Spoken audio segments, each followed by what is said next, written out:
The NBA trade deadline has finally passed, and we now know what the NBA landscape will look like for the rest of the 2018 season.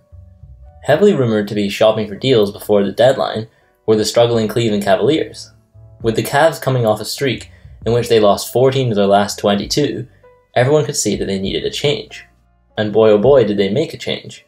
The Cavs made a few different deals, but to simplify this part of the video, I'm just going to describe the total outgoing and incoming players for the Cavs roster without going over each individual trade. So first, what they lost. The list is made up of Isaiah Thomas, Channing Frye, and their 2018 first-round pick, which was not the Nets pick which they acquired from Boston in the original Kyrie-Isaiah Thomas trade. They also lost Dwayne Wade, as well as Jay Crowder and Derrick Rose, in other deals they pulled off with Miami, Sacramento, and Utah. Going through these assets, Isaiah Thomas is clearly the most valuable piece that they moved. Looking at the trade of Thomas from a wide perspective, this really is a net loss. They were forced into trading for him when Kyrie demanded to leave Cleveland, but because of this, they took Isaiah at a time when his trade value was at its absolute maximum.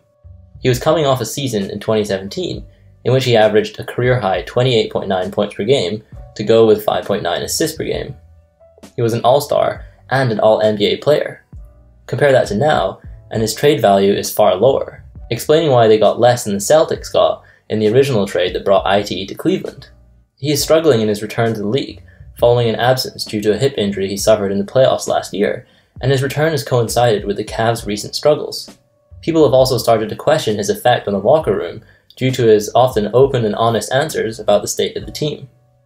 The next highest value piece is Dwayne Wade, who, despite his age and inability to hit three-point shots, is still a scoring threat and a potentially valuable contributor come playoff time. His return to Miami is really no surprise. The pick they lost projects to be a late first-round pick, which isn't particularly valuable inherently, but in the right GM's hands it could be. And finally, they lost some role players in Jay Crowder, Derrick Rose, and Channing Frye, all of whom had some value as players who could contribute, but none of whom projected to be effective starters given their ages and/or injury histories. Moving to what the Cavs gained, we start to see how the Cavs management is trying to address the huge dilemma that they are facing, namely that of LeBron James' impending free agency.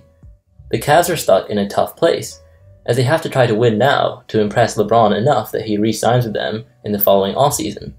However, because LeBron has not given the Cavs any indication as to whether or not he will re-sign, they also have to prepare for the possibility of him leaving. The inherent contradiction here was displayed by the age of the team. The Cavs were loaded with old players. They were in fact the oldest team in the league before the trade. This was of course informed by the idea that old players are proven in their production and are more likely to have playoff and championship experience.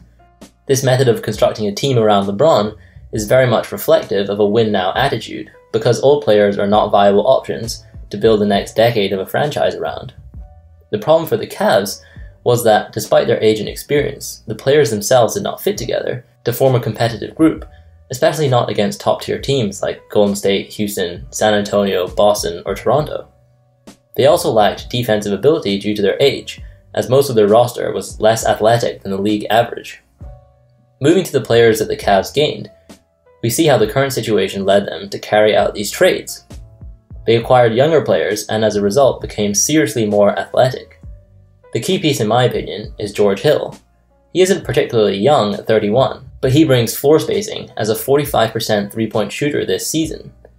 He has also played point guard throughout his career, and is a decent offensive option under LeBron James, who will still be the main ball handler for the Cavs. He is also a defensive upgrade for the Cavs, especially when compared to their old point guard rotation of Isaiah Thomas, Derrick Rose, and Jose Calderon, a group that contained some of the worst perimeter defenders in the entire league.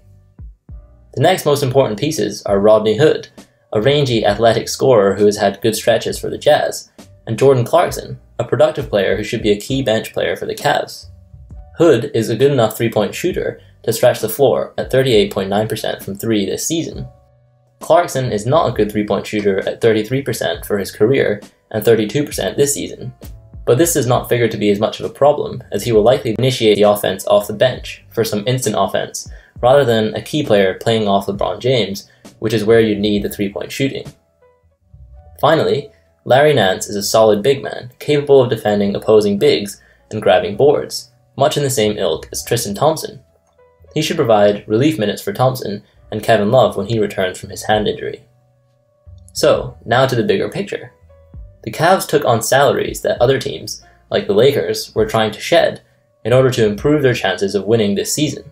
This gives the impression that the Cavs are trying to retain LeBron by giving him a clearer picture of what he gets by staying in Cleveland.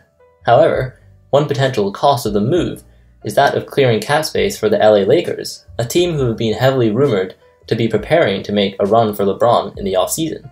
Combine this with the Lakers' relationship with Paul George, and you can see how the Lakers have now become a major threat to sign LeBron in the offseason, provided that they can get a guarantee from a player like Paul George.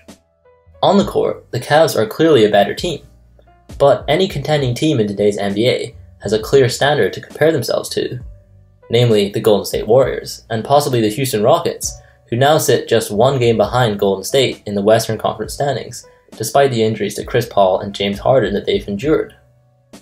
Are the Cavs defensively good enough now to compete with these two offensive powerhouses? In my opinion, no, not really, but I would say that there are very few teams who can realistically hold down a team like Golden State or Houston, with Boston, San Antonio, and Toronto leading that list. Unable to control a likely Western Conference champion on the defensive end, the Cavs would have to score with those teams to have a chance to win.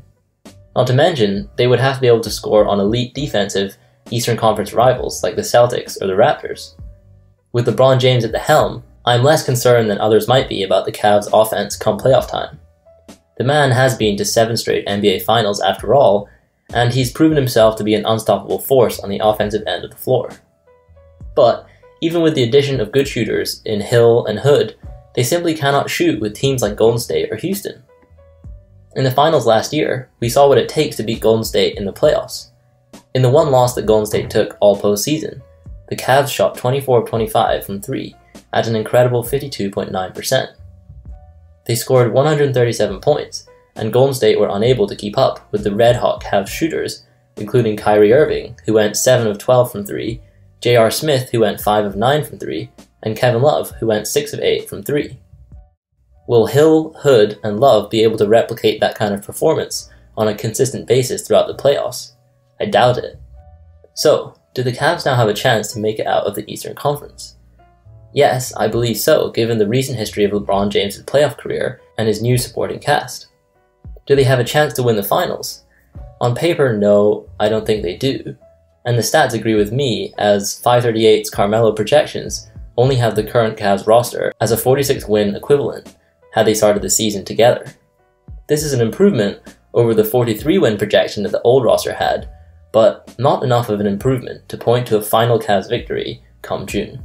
Finally, if you enjoyed this analysis, then please consider subscribing to my channel, and if you're interested, check out my Instagram page where I post some of my own basketball videos related to shooting. Thanks for watching.